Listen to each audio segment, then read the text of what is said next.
श्रावण के महीने की श्रावण शिव महापुराण की कथा सुन रहे हो। एक बात दिल से बताना, जितनी सौभाग्यवती माताएं होती हैं ये संक्रांति पर भी 13 चीजें दान करती हैं, 14 चीजें दान करती हैं। बीच में कोई 16 सोमवार का उद्यापन करेंगी तो भी सुहाग की सामग्री देंगी, उद्यापन करेंगी तो भी सुहाग की सामग्री देंगी, कोई कार्य करेंगी तो भी सौभाग्य की सामग्री देंगी। सौभाग्य की सामग्री का दान क्यों किया जाता है? सौभाग्य सूचक वस्तुओं का दान क्यों किया जाता है?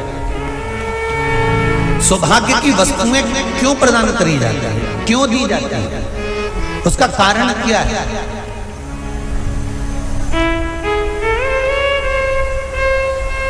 क्यों देते हैं? महाराज, भारत की भूमि की सौभाग्यवती माताओं का एक मन की अभिलाषा रहती है, भारत की भूमि की माताओं की एक अभिलाषा रहती है कि जब उसके प्राण छूटे तो अखंड सौभाग्य धारण करके पति के कंधे पर और पुत्र के कंधे पर शमशान पर।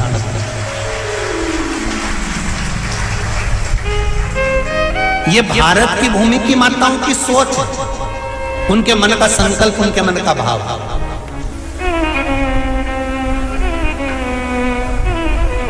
क्यों देते हैं चूड़ी का दान, क्यों देते हैं बिंदी का दान, क्यों देते हैं अखंड सौभाग्य का दान?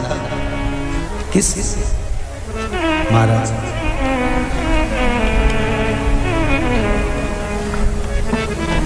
मेरे हाथों में भर भर के चूड़ी रहे, मेरे हाथों में भर भर के चूड़ी, और मैया कोई काम नहीं, मेरे मस्तक पे चमकती चूनर रहे, मेरे मस्तक पे चमकती चूनर रहे, और मैया कोई काम नहीं,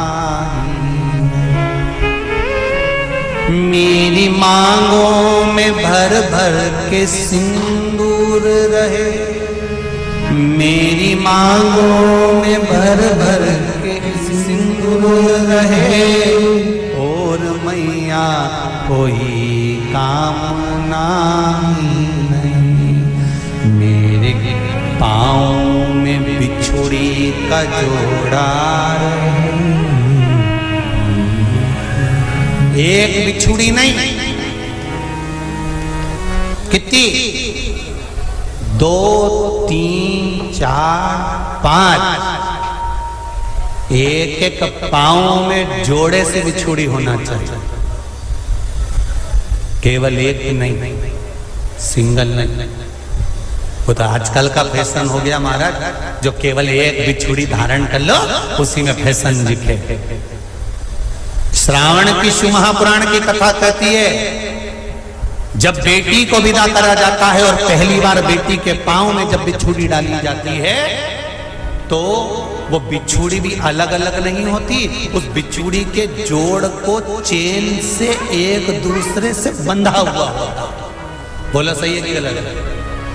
जितने आस्था चैनल पर कथा सुन रहे हैं, जितने फेसबुक पर सुन रहे हैं, यूट्यूब पर सुन रहे हैं, सुन लेना कि मेरे भारत की माताओं का जब पाणी ग्रहण संस्कार किसी बेटी का होता है, उसके पांव में जब पहली बार बिछुड़ा पिनाया जाता है, बिछुड़ी पिनाई जाती है, तो वो बिछुड़ी भी एक दूसरे से बंधी हुई होती है, चेन से बंधी हुई होती है। उसको अलग अलग वाली बिछुड़ी शादी के मंडप में नहीं पहनाई जाती। क्यों? जैसे ये बिछुड़ी एक दूसरे से पांव में बंधी हुई है, तुम्हारी जिंदगी अंतिम श्वास तक ऐसी ही बंधी है, यही बनना चाहिए। वो तो अब माताओं ने थोड़ा सा फैशन चेंज कर दिया, अब पांव में ज्यादा बिछुड़ी नहीं पहनती, गड़ती है, चुभती है, एक बिछुड़ी धारण है। महाराज पर नहीं, बिछुड़ी भी दो हो, जोड़े से। हमारी माताएं, भारत की भूमि की जो माताएं हैं, ये चूड़ी भी हाथ में पहनती है तो जोड़े से पहनती है, बोलो जैसा सही है कि गलत है। एक अकेली चूड़ी माताएं हाथ में धारण नहीं करती हैं। अगर भारत की भूमि की संस्कारित माताएं हैं और भारत की भूमि की सभ्यता और संस्कृति को जानती है तो अकेली चूड़ी नहीं, जोड़े की चूड़ी पहनेगी, 2 चूड़ा डालेगी, 4 डालेगी, 12 डालेगी, पर सिंगल नहीं, अकेले। श्रावण के महीने की शिव महापुराण की कथा, जिसका नाम है श्रावण शिव महापुराण की कथा, ये कहती है कि पार्वती जी ने और गंगा जी ने ये चतुर्मास में जितना सौभाग्य का दान दिया है, उनके बराबर दुनिया का कोई व्यक्ति इतना सौभाग्य का दान नहीं दे सकता जो माता गंगा और पार्वती दोनों दान दे रहे हैं।